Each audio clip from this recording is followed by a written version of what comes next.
going on, everybody out there? This is Popular Stranger, and we are back at you again today with another Madden 23 Ultimate Team video. In today's video, we're going to take a look at the upcoming content schedule for this week in MUT 23. A lot of content dropping, and also give you predictions on week 16 and 17 for Team of the Week. Now, if you guys enjoyed this video, if you like it, if it helps you out, make sure you go ahead and click that thumbs up button. Shows a lot of support on the channel, helps the videos get noticed. Also, if you're brand new here, you were searching around YouTube for MUT 23 content, whether it's how to make coins, how to get free players, how to build your ultimate team, you found the right channel for everything. Stay a while, click that subscribe button, turn that notification bell on as well so you guys are alerted when we drop additional videos. Let's get right on into it. We're going to start with the content schedule. A lot to look forward this week, and we're going to start with week 16 and 17 for Team of the Week, which will be coming tomorrow. They should, and more than likely will, tease at least one or two cards via Twitter tonight. And in this video, we're going to give you some quick predictions on both week 16 and 17.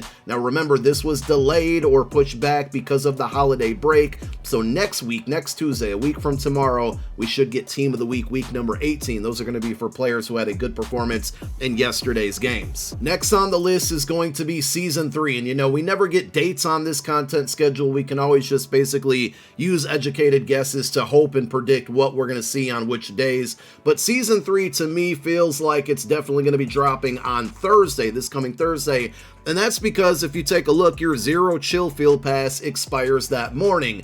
And I talked about this in the video earlier today. We got a brand new competitive pass. If you guys were unaware, we dropped a video on that, so make sure you go check it out. Free 95 overall Travis Etienne can be earned. That's the free featured reward. But if you look, the Zero Chill Field Pass expires on Thursday. And not only that, but we have the semifinals and finals of the Ultimate Wildcard MCS event, in which you can tune in to earn your Ultimate Team drops, your token drops, MCS tokens, to get a free 93 overall Jonathan Taylor. But the reason that I bring this up is because if we jump back on over to the schedule, both Season 3 and the playoffs are on this schedule, playoff promo that is specifically for wildcard content. I feel pretty confident assuming and saying that the reveals, the majority of the good content will be revealed before that Ultimate Wildcard event. EA has done this before with their other MCS programming, and their main goal here for advertisers and numbers and just everything is to get a lot of bodies, a lot of eyes on this content, and more than likely, because they know a lot of people will be there to watch this event, they're also going to reveal a bunch of the content because they know people will tune in for that as well. So that will likely drive the numbers up for viewership, and that's why I believe Wednesday night, probably about, shortly after 6:30 p.m. Eastern time, not only will we get some reveals on the playoff promo content, but also the Season 3 Field Pass and all of their free rewards. If we look back at the top of the schedule, GMM is only 2 days this week, so tomorrow, the 10th, and then Wednesday, 11th, maybe and possibly the 11th.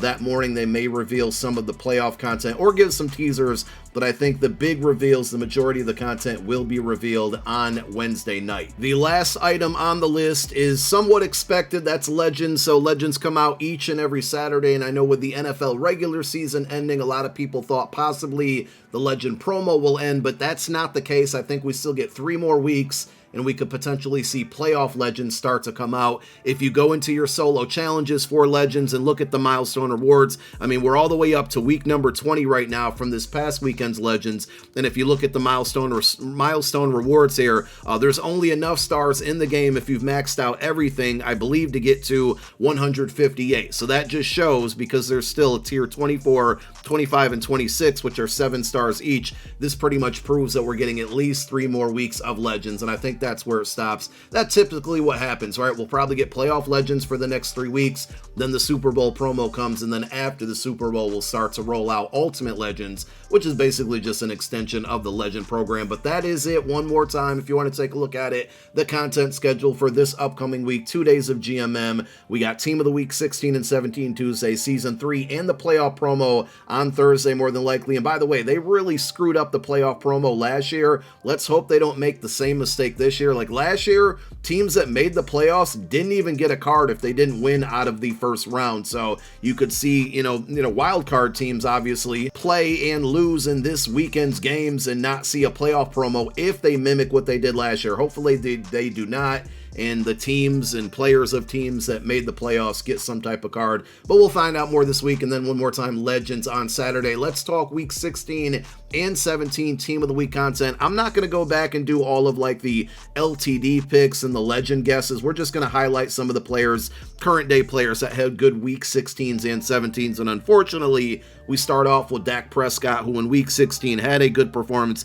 He did throw, I believe, 2 interceptions that game, but it was a win against my Eagles there. 347 passing yards and 3 touchdowns. And I know a lot of people think he needs an upgrade, and he will probably get one, whether it's for this team of the week performance or the playoff promo. Dante Foreman probably won't get a card because he has a 91 overall. And I'm not sure what they're going to do with week 16 and 17. If they're going to go up to 96s, or because this is considered older content because they delayed it, if these are still going to be 95 overall champions, we'll find out tonight. But Foreman had 165 rushing yards and 1 touchdown. I think the better performance and more needed upgrade from the running back position is going to come from Cam Akers, 118 yards on the ground and 3 touchdowns. Very, very good performance there. T. Higgins in week 16 had 128 receiving yards and 1 touchdown. He hasn't seen a card since Most Feared, so he could be due for one. And then finally on offense for week 16, George Kittle. I don't really think he'll get an upgrade either,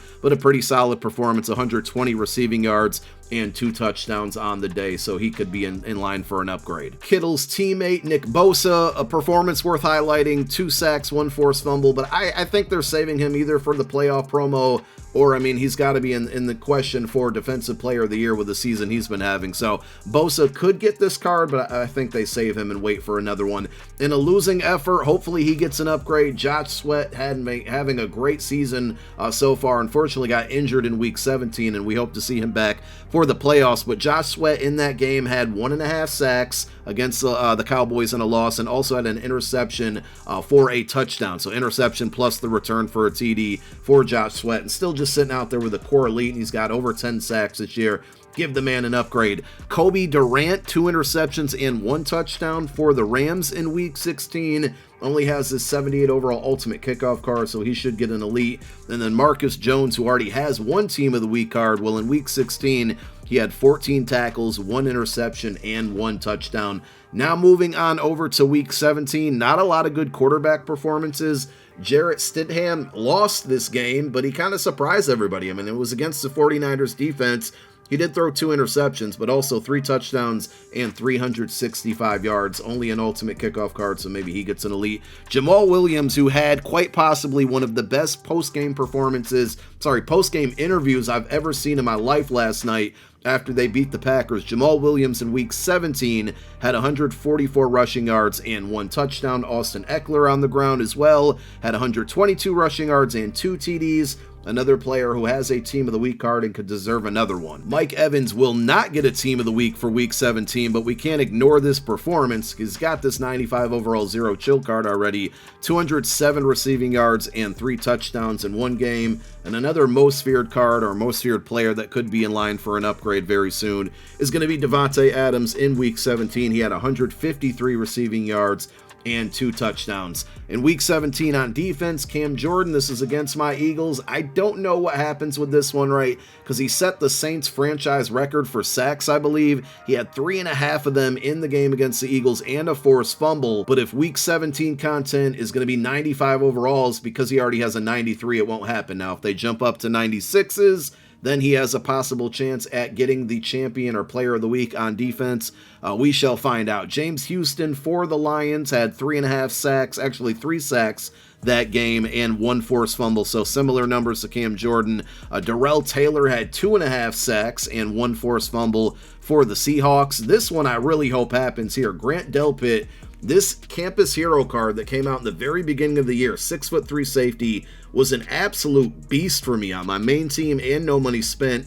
In week 17, he had 2 interceptions. I'd love to see him not only get an upgrade, but an upgrade that's one of the top tier items in the game, because I think it would perform very well.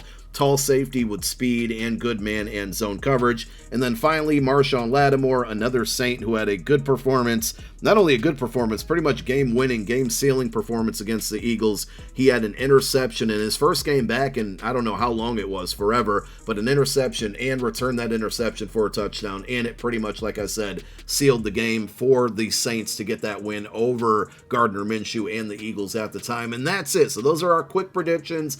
Content schedule leaves a lot to look forward to. More reveals coming tonight and then tomorrow morning on GMM for Team of the Week. And when that content goes live tomorrow afternoon, you already know I got you covered with the videos. But thank you for watching this one. My name is Popular Stranger. I'm out. Peace.